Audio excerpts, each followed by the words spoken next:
our first presenter today, I'll talk about abduction research for a second. One of the things that we have learned over time with abductees is that many of them start out feeling petrified with fear over their experiences, especially when they first start remembering these things. They feel like they're a victim, and it can be a very traumatic experience. However, over time, with careful examination that goes deeper than the superficial mechanics of these kind of experiences, what happens is their awareness, their understanding, and their response to these situations changes. And just like you guys graciously woke up to come in, hear our presentation this morning, they go through kind of an awakening to a deeper understanding of what's going on with them. And then their experience becomes, they realize more of like a participation, a cooperation, or, as Dolores Cannon's research has shown us, an actual direct relationship with the beings that are contacting them. So our first presenter today was living an idyllic life until 1987, when her community experienced a UFO flap that was considered one of the most active in the world at the time. No one could have ever guessed the unbelievable turn of events that would occur over the next 18 to 24 months as she was forced to accept her involvement in a phenomenon that was totally unknown to her. It was astonishing to this pragmatic and level-headed woman of 37 who faced with the undisputed evidence that she was experiencing contact with extraterrestrial beings. It almost pushed her over the edge to learn her contact had been going on for an entire life. She spent the next several years of her life trying to exonerate the experience from her mind and ignore the occasional visits, but when heavy contact started again in 2009, after several years of peace, she could no longer ignore it. Inexplicably, she found herself writing a book about the experiences as her memory opened up to the past events and the teachings these beings had imparted on her. Overcoming her fear and learning the truth of her involvement became her life goal. She now accepts the truth of these encounters and has cooperative contact on a regular basis with the beings she calls her guides. During this past year, as some of you might remember, she spoke here last year. During the past year, she has had experienced an initiation of sorts from which she gained a deeper realization of how humanity will move from a dual-based prison planet to a world of unconditional love. Join me in welcoming Sherry Wilde.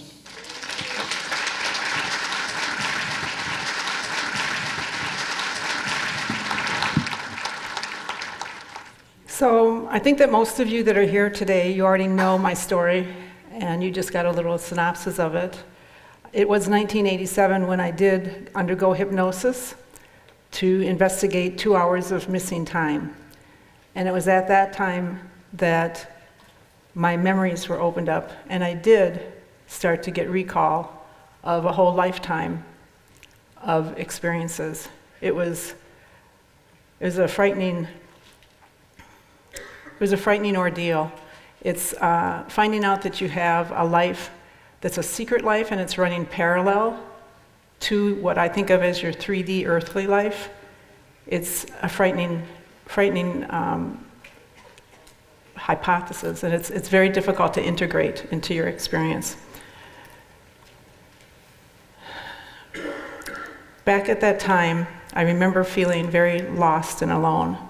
And the Center for UFO Studies, the people who were doing the investigating on my case, had a woman who was involved with them, who would have meetings at her house. Her name was Marian Anderson, and she was just the sweetest lady. She was like a grandmother. And she would have people come to her house, people who were interested in the UFO phenomena, and we would sit there and we would talk about things. And sometimes Don Schmidt, who was the co-director of the Center for UFO Studies, would come and bring us up to date on what was happening. And what I observed was that people who had sightings or had any kind of an experience would have this need to talk about what they had experienced, what they had seen, or what they had witnessed, and they would go over it and over it again. with whoever would listen to them. They would just, anybody who would listen, they would tell their story, then they'd start all over again. And I think that they were doing the same thing that I was doing, and that was they were trying to dig deep down behind what had happened to find the meaning and find the reason why this was happening. And Marion used to say, I just want to know why they are here. What do they want with us? Before I die, I just want the answer to that. Why are they here? Well, Marion passed away about 5 or 6 years ago, and I don't think she ever got her answer. And I feel bad about that. I'm hoping, I'm thinking, I want to believe she got the answer after she transitioned. But it was her that inspired me to keep digging and keep moving forward, looking for an answer as to the big question of why. Because no longer are we asking, are they here? They're here. We all know that. We don't have to even ask that anymore. Now we need to know why. What is it that they want? And I'm going to give you my opinion on that for what it's worth. 2 cents, probably. But it's my opinion. It's based on my experience with my guys. And I work with several different groups of ETs. I've had lots of different communications and encounters with them. And based on what I have been able to understand, I have come to some conclusions as to what their purpose is and what they want on planet Earth with us. So it's been since the early 1990s that I've watched the whole UFO, ET, abduction phenomenon grow and evolve. And from my perspective, there's always been 2 different camps. You've got the investigators, the nuts and bolts investigators who are really interested primarily in the ships and the hardcore, detailed. They want hard evidence. And you've got those guys who are out there looking and doing their jobs, and they never really looked too much at the abduction phenomenon, but when they were forced to, they kind of gave it a scary face. And I understand why they did that, because if you we all know the abduction story. A person gets taken from their car or their bed. A person gets taken aboard a ship. A person gets subjected to physical and emotional trauma. A person gets taken back, put in their bed. Their memory is wiped clean, and that person is labeled a victim. And so it's understandable. It's a scary, frightening thing to be a victim of alien abductions. But then there grew this other camp that started to come into formation, and that was the group of people who were actually claiming to have contact with the ETs. And our voices were hard to hear at first, and we weren't given much credence. Even though we were claiming to have contact, people were slow to listen to us. That's because we were saying that the ETs were benevolent and that they had a message. Some might even say a warning for humanity. So it was slow for us to gain ground. We were labeled as being airy-fairy. We were told that we were suffering from Stockholm Syndrome. And then we heard the ever-popular, my favorite, well, I'm sure that you believe what you are saying is true.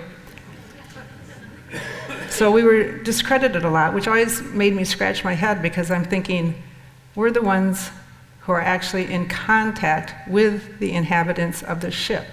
Yes, the ships are interesting, aren't they? Nice to take pictures of and to look at and all that. And I'm not putting down the investigators, I'm just saying that the ships are interesting. I love the ships, but we're having contact with the beings who are inside the ship. You would think that we would be given a little more credence, but I think that the problem came in that, could we be trusted? Could you believe what we were saying? And because so many of us flipped over from it being scary to being a benevolent experience, that called into question our sanity. So you've got the 2 camps. You've got the science, the nuts and bolts camp over here of investigators, and then you've got the contactees, the experiencers, what I think of as a spiritual camp over here. And what I'm seeing are those 2 camps coming together, beginning to blend and merge together and work together, which is a good thing. Because it's just like our scientists now are beginning to look at the more esoteric side of science and understanding that we are a holographic universe, we needed to move together with the investigators and the Airy Fairy camp into one and work together. Well, it's true. It's our destiny to move forward, so we needed that to happen. And I'm really pleased to see that happening. The planet, the solar system, and the entire universe is going through a transition. We're going into a higher dimension. All of us in this room were born onto a 3D planet, but we are destined to move into the 4th dimension and on up to the 5th dimension. Yeah. Thank God. Thank God. So what does this mean? What does it look like? I have an analogy that I like to use that I think helps people and helps me to understand the difference between a 3rd, 4th, and 5th density. So I'm going to play that for you here. Not on the screen. As you notice, I don't have a PowerPoint. I can't give my speech and click at the same time. No, I just didn't know for sure what I was going to say. So if you have a building and there's a 3rd floor on this building, the 3rd floor represents the 3D world, 4th floor the 4D world, and the 5th floor the 5D world. So you get into this building and you go onto the elevator, take the elevator up to the 3rd floor, and the door opens, and if I'm standing there, you're going to look at me and you say, "Who are you?"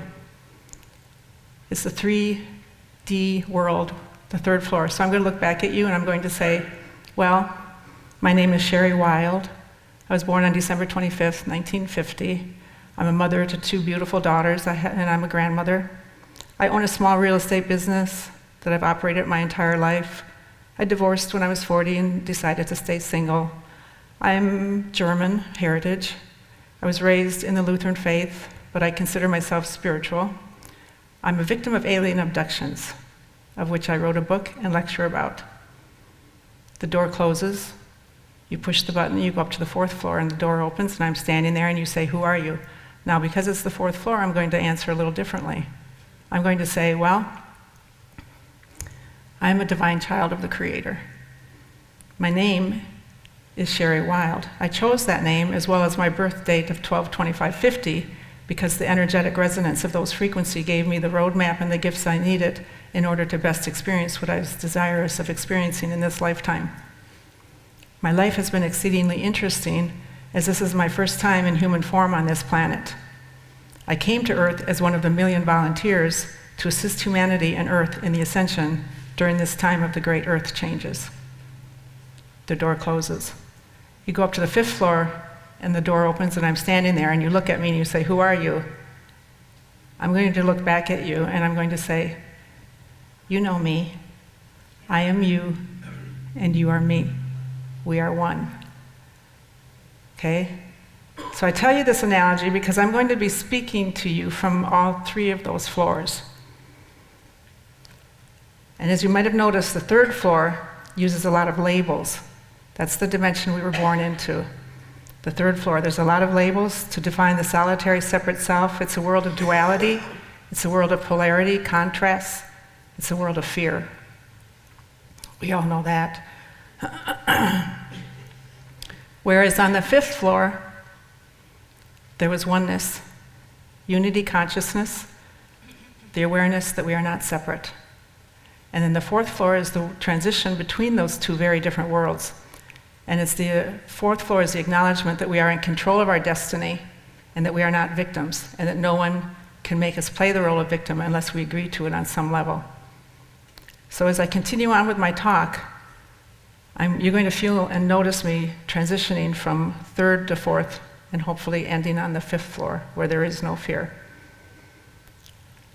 So getting back to why are they here, the ET contact, in my opinion, that's been going on since the 1950s, and they've been here since the beginning of time, of course, but the ET contact that's been going on since the early 1950s is tied directly to the ascension process, the movement, if you will, from 3rd to 4th to 5th density. So now it's 2016, and finally the world is waking up. Not fast enough, in my opinion, and certainly not everyone is hearing the alarm go off. But I'm going to guess that most of the people in this room are well aware of what I mean by that statement. To awaken is, at this time, a two-part process. It's more than just the awareness of our oneness with our Creator. Awakening at this time on planet Earth is not all rainbows, unicorns, and lollipops. Unfortunately, that's what it should be, but it's not, because we're waking up on a prison planet. So, let me see where I'm at. When you wake up, you become aware of your oneness with the Creator, but at the same time, you look out onto the world where you're living and you realize that you're in a matrix. You're realizing that this is a planet that's been controlled and manipulated by some pretty powerful beings, some beings who have used our power against ourselves. And that's where the unpleasant part comes in. It's very hard to be awake in a world that is mostly unconscious. It's my opinion, actually it's more than an opinion, it's my experience that the ETs are here because of the shift we are now undergoing. We are taking a leap in evolution, going from 3rd to 5th density. My guys call it the Great Earth Changes. Some ET groups, most, are here to assist us. They're here to observe us, and they're here to support us. But there are a few others that are here to stop us at all costs. For a while, we have to put our focus on that. Sorry about that, but that's what I'm going to talk about now. I didn't want to. I almost wasn't going to come and talk about this because it's not a pleasant subject, but it needs to be looked at.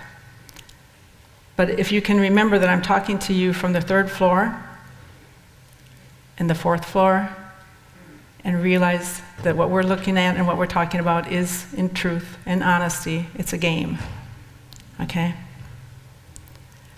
I'm going to talk about some things that got me into trouble. And I'm not going to mince words because we're at a critical juncture on planet Earth.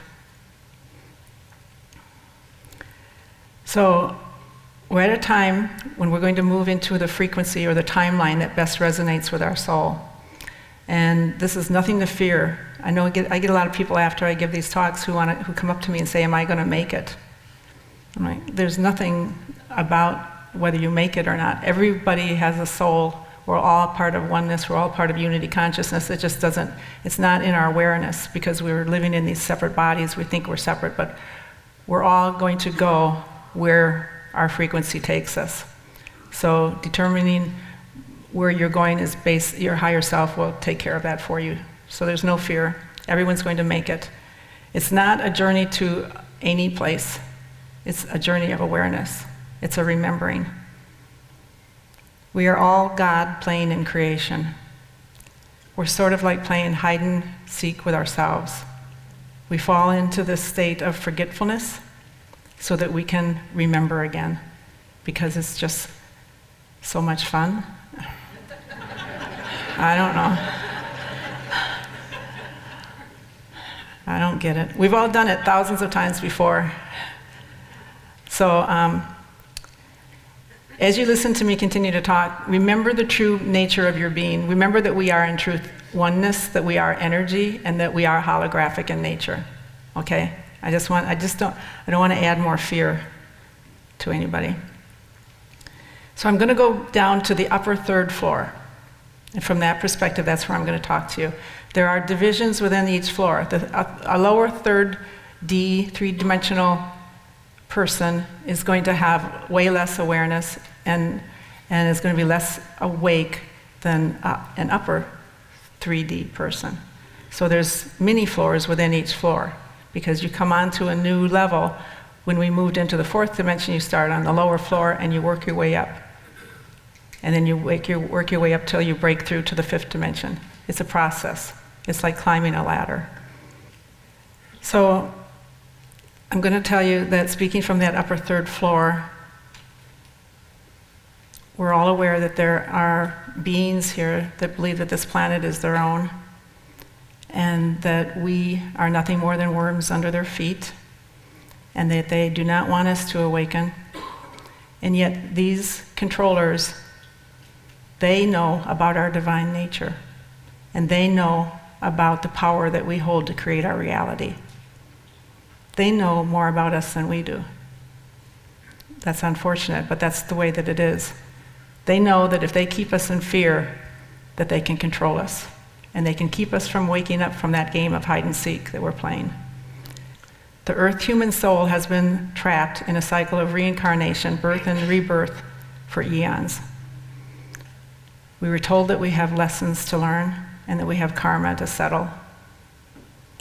And the truth of it is that we don't have any lessons to learn unless you want to play that game. You're free to play the game of saying that you can always be the student and that you always have to learn. But the truth of it is that you really are God. You know everything that you need to know. You just have to remember it.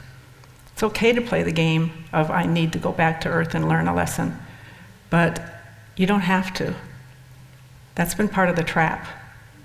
And we bought into it, hook, line, and sinker. That's a big one. The other one is karma. You have to come back and settle your karma.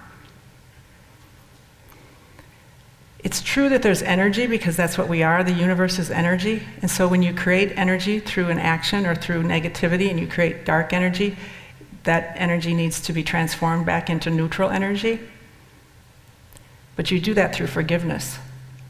You do that by looking at that act or whatever it is that you did and realizing that you were just playing a part. And you simply forgive yourself. To say that you have to come back and pay the penalty. So let's say in this lifetime you kill someone, so that means in the next lifetime that person you killed gets to kill you. What does that do? Except create more fear, perpetuate the whole game. It's a cycle, do you see it? Because now, doesn't that person have to come back and, so I don't know. It's crazy. It's about just realizing the truth of who you are and realizing that we are energy playing in a world that's nothing more than a matrix. It's not to say that it's not wrong to kill somebody, of course that it's true.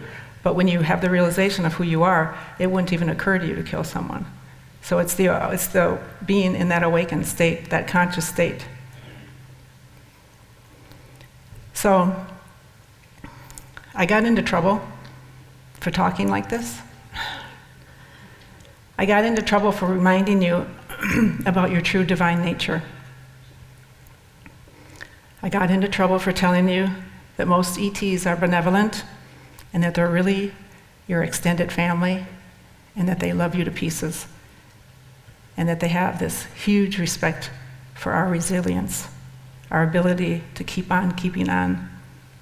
They can't imagine how we do it because they see what's going on here. I got into trouble for showing you that love neutralizes and disappears chemtrails. I got into trouble for speaking the truth, for saying that everything you've been told is a lie, and that you are being manipulated, controlled, and brainwashed, and that nothing is anything like what you have been taught. So I'm going to share with you what my life has been like since I irritated some of those people. Thank you.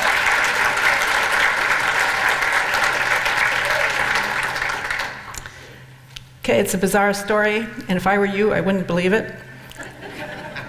I wouldn't believe it if I hadn't have lived it, honest to God. But I'm just going to tell it to you, and I'm leaving out a lot of the juicy parts because I don't have much time. But I have to constrict it. I'm sorry about that, but I'm going to go through it very quickly. Also because I don't really like to dwell on it.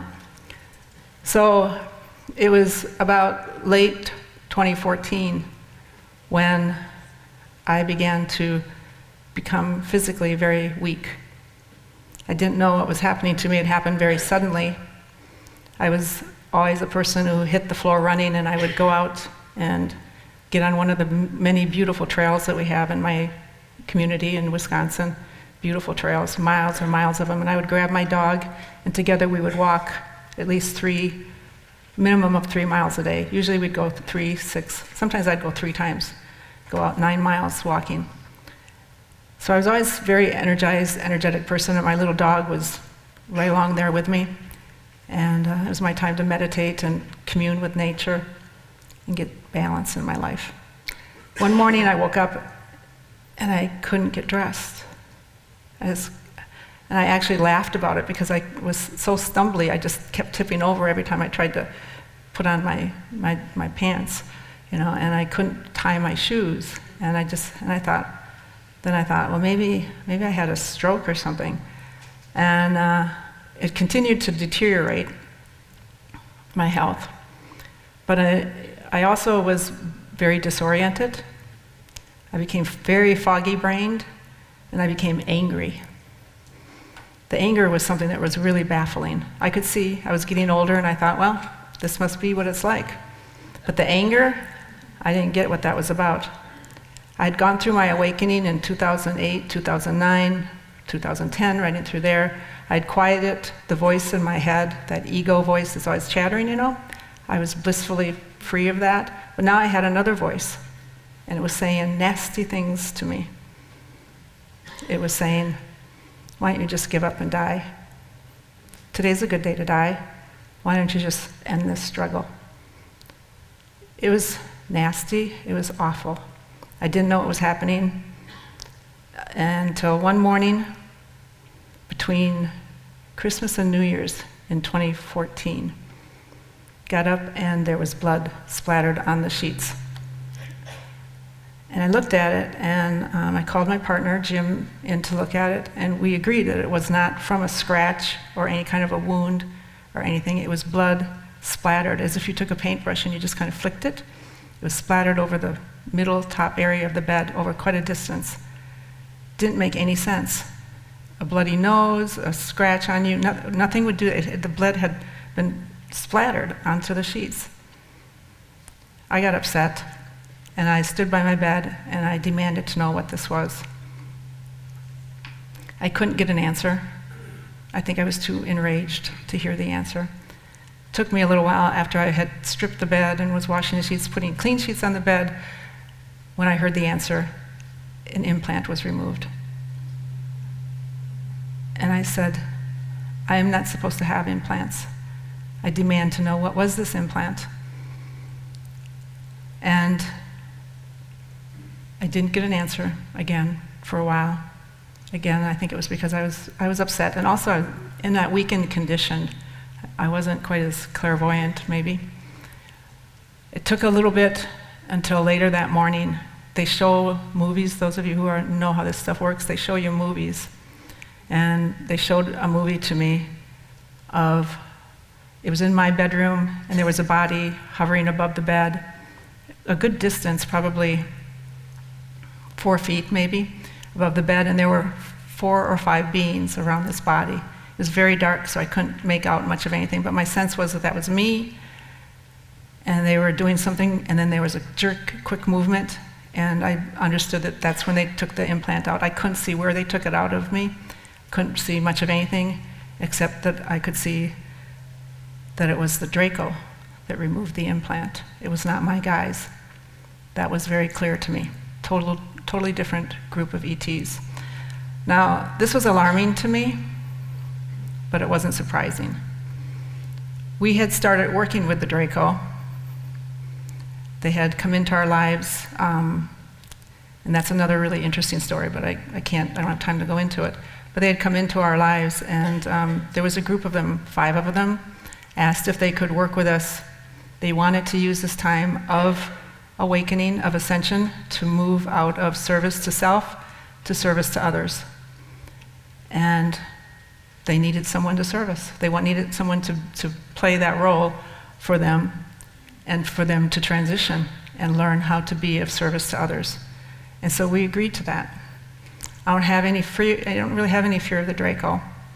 The guys that I know that are Draco are very childlike and kind of innocent. It's like they don't quite get the stuff. They're very clumsy, so it didn't surprise me when I saw that they were the ones who removed the implant and sprayed the blood all over, because my guys would never do that. They used to come in and give us Reiki, and my partner Jim, more than one time, we'd be laying there in the dark, and he'd say, "Sherry, you awake?" I'd say, "What?" And he'd go, "Somebody's touching my feet." He's like, do you feel that? And I'm like, yeah, it's those guys, they're here to give us Reiki. And he'd say, that's just creepy. It was. It was really creepy. I'm like, they don't know enough to put us in an altered state or wait till we're asleep. They would just come in and start giving Reiki while we're laying there awake. I just squeezed my eyes closed really tight. Don't want to see him. It was even worse. They did it a few times when he wasn't there, and they'd start on my head. That's even worse. The feet are not near as bad as having these hands on your head when you're trying to go to sleep. But their Reiki was actually pretty powerful. It was pretty good stuff.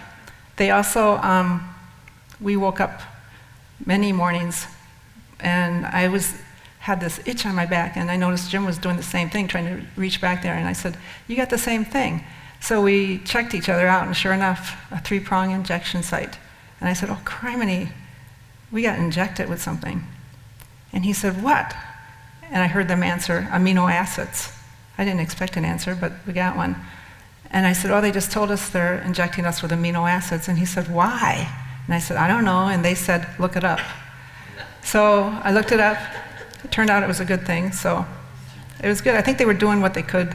I was getting sicker and sicker, and I think that they were doing what they could to try to help. I want to believe that anyway. So having them remove the implant was not a big surprise to me. I wanted to know what kind of implant it was.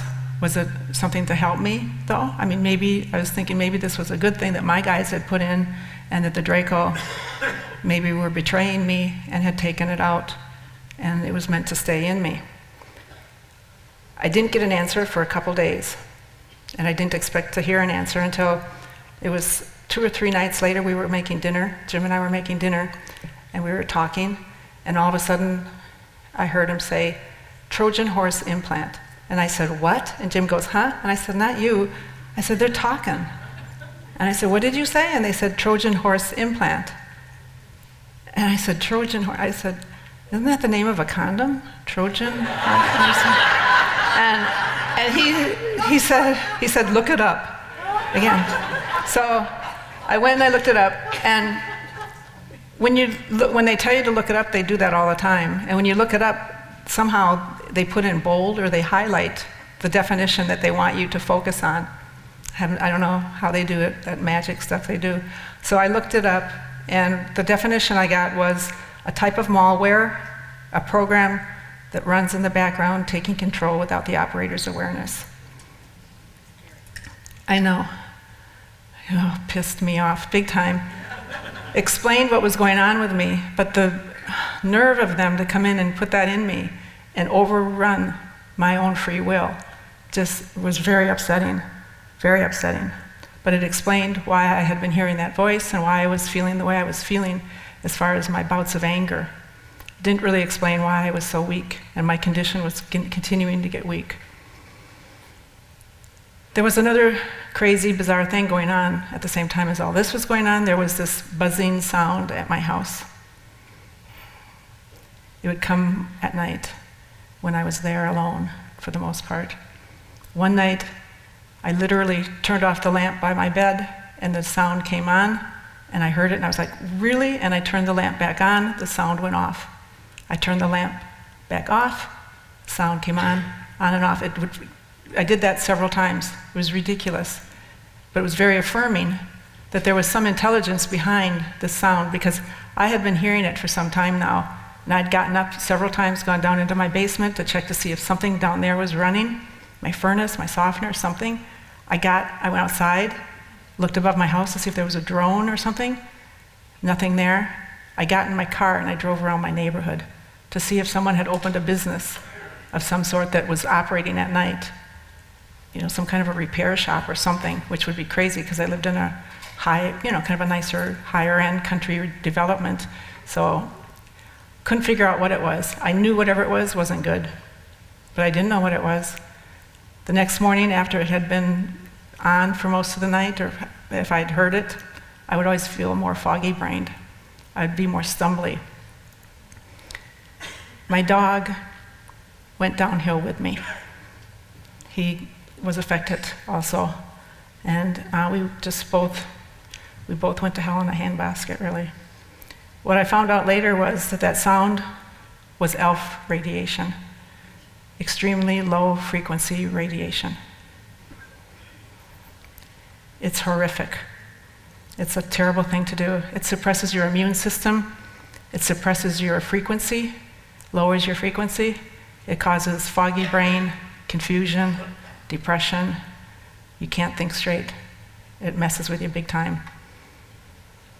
My health deteriorated to the point where I decided that my quality of life was not good enough for me to continue to stay here. I knew that I had an exit point coming. I don't know how I know those things, but I know those things. And it was coming up in September.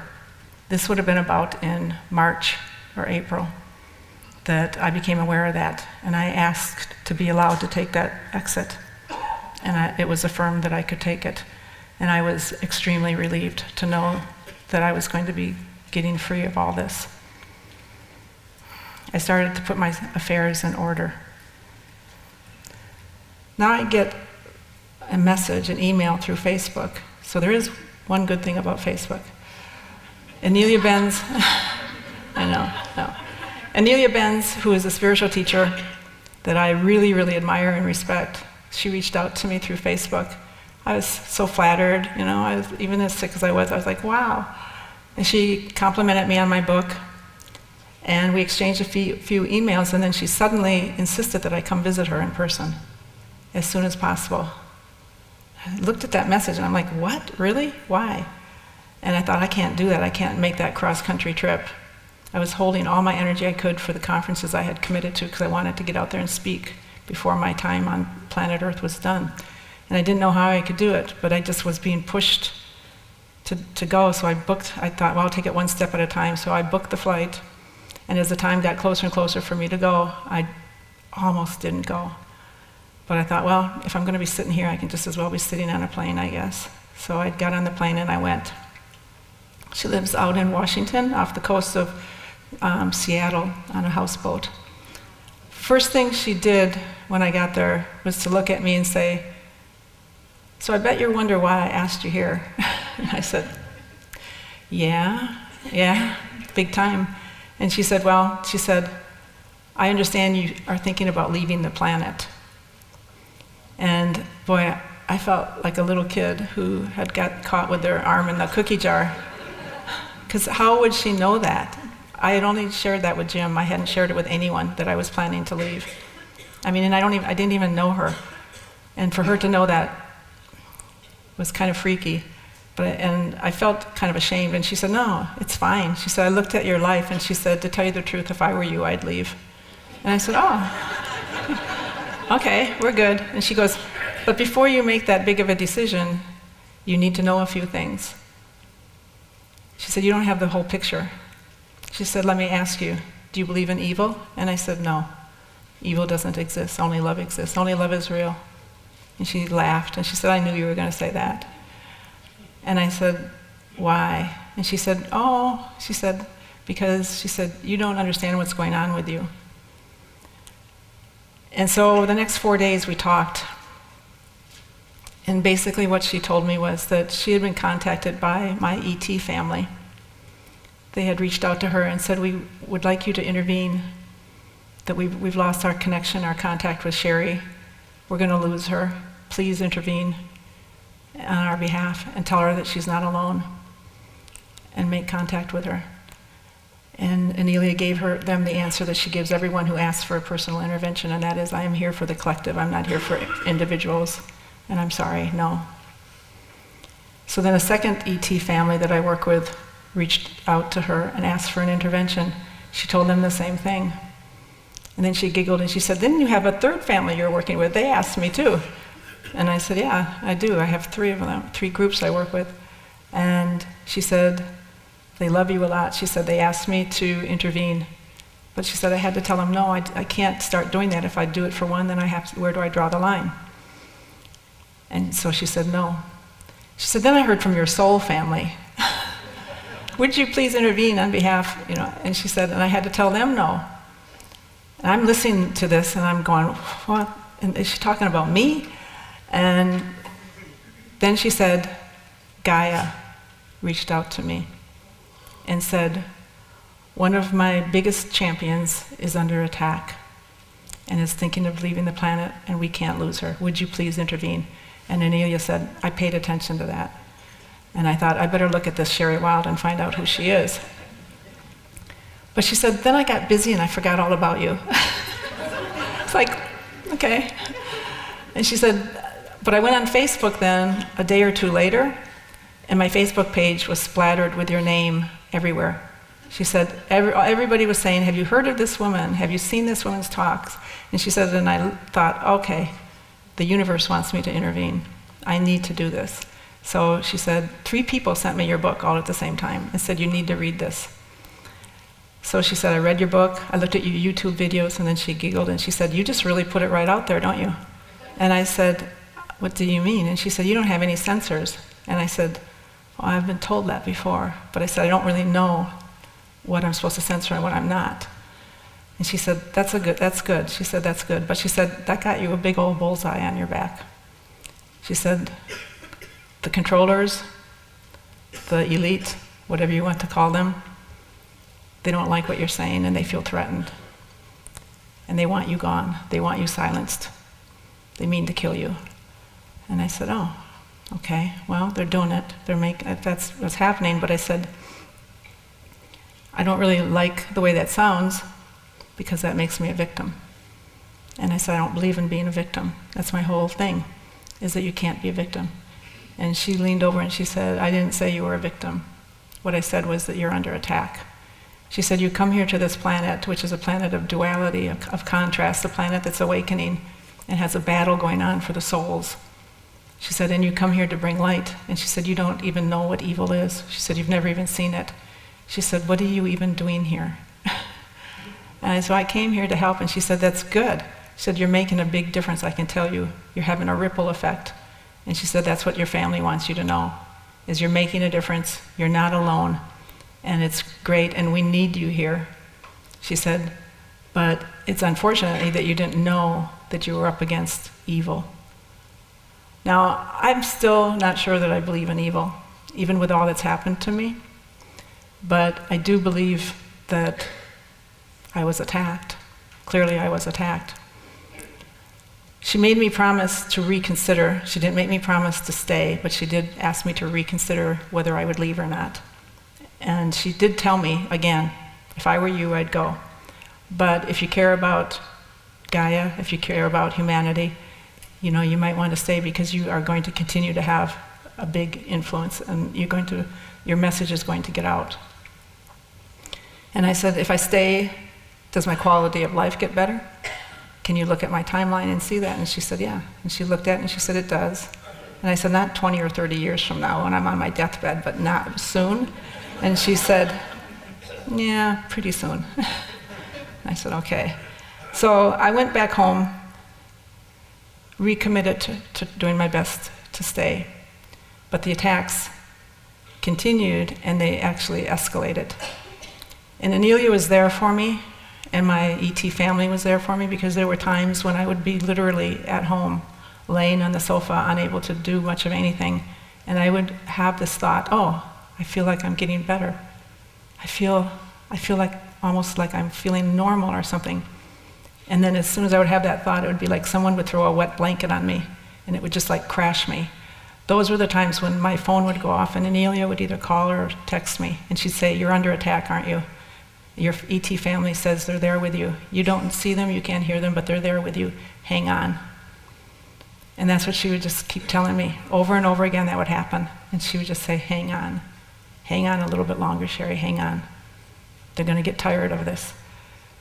It all came to a head eventually. Well, actually before that, there came a day when I had a really bad night when I hadn't been able to sleep very well. I wasn't able to breathe. And I actually woke up in the morning and decided that I really couldn't go on. Forgot about that. I was deathly ill. And Jim wanted to take me to the hospital, and I said no. I'd had enough of it. I was done. I mean, you can only go for so long. And I was fed up and tired. My dog was just a shadow of himself, and it broke my heart to see him like that. And I thought, the two of us we'll just go out together. So I told Jim, just leave me. Come back in about 3 days and pick up the carcass. I said, I'm just going to lay here and let myself die, because my breath was very shallow, and my heart felt like it was struggling to beat, and I was just so weak. I was so weak. My arms and legs felt like they weighed a ton, and I really believed if I laid there, I would die eventually. So Jim finally, he gave up trying to get me to go to the hospital, and he left. And I was laying there, and then I hear this big booming voice. I know this voice. This is my guy. This is my guide. This is, I call him George, just because he's such a George. He's been with me my whole life. And he's this, for those of you who are able to, you might see him standing here behind me. He's always with me.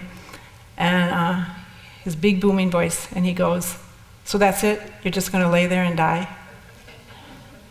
And I said, as a matter of fact, I am.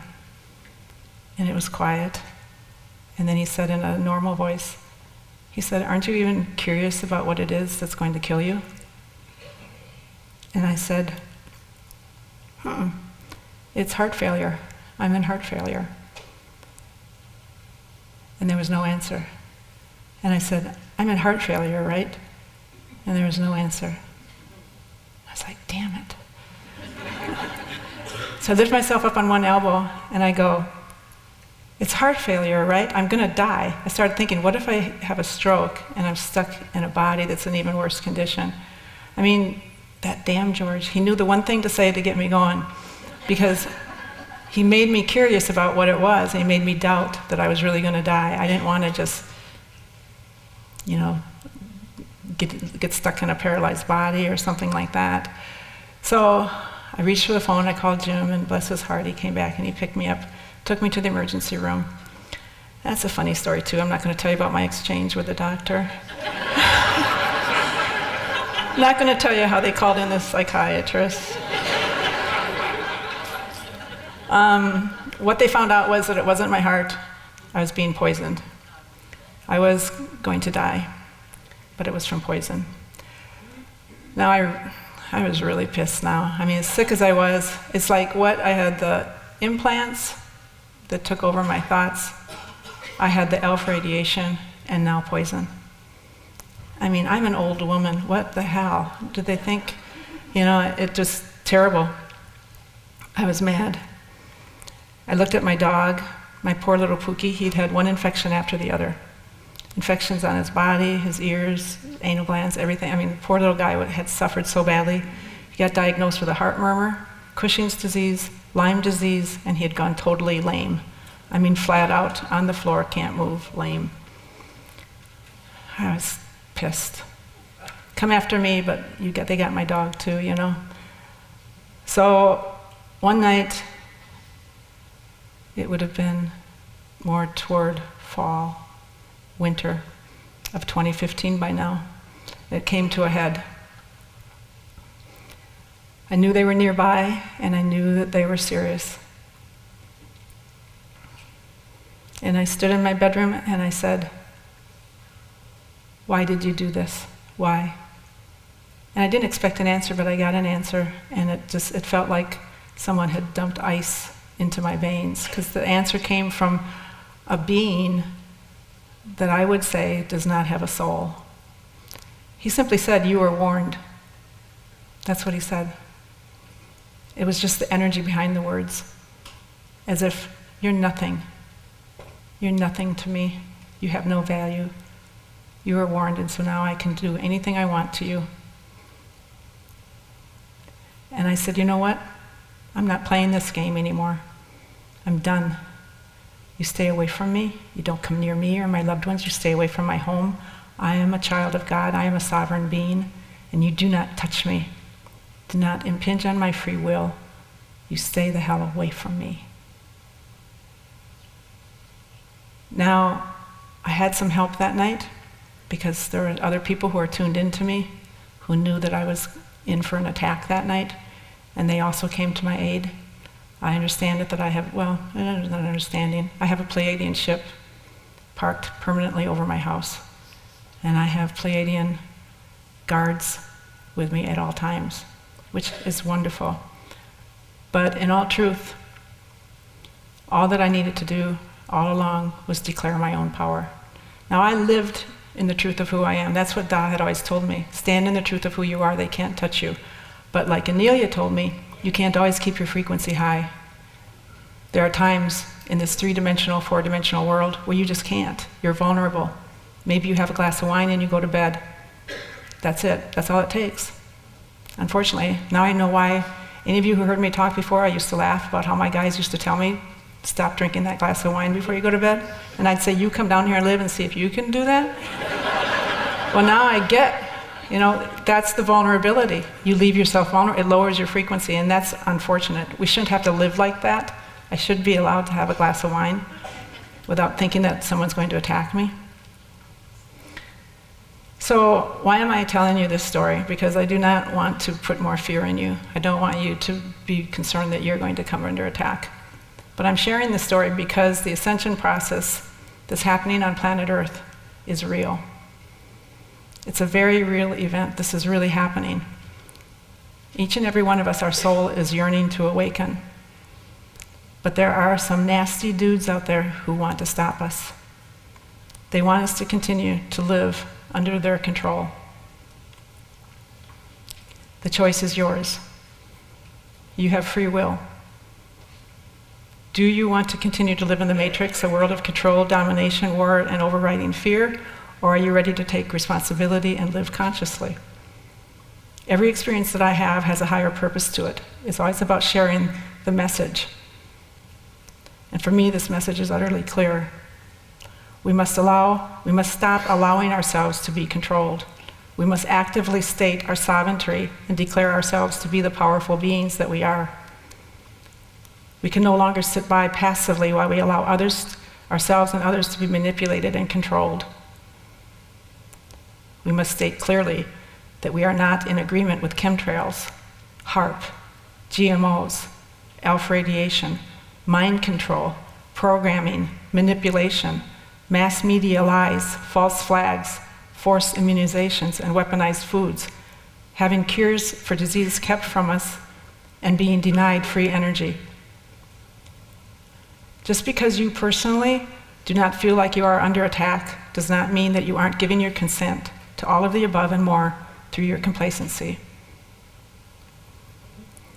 It is time for the human race on planet Earth to break free of the shackles that have held us bound to an existence that was never intended for the divine child of God.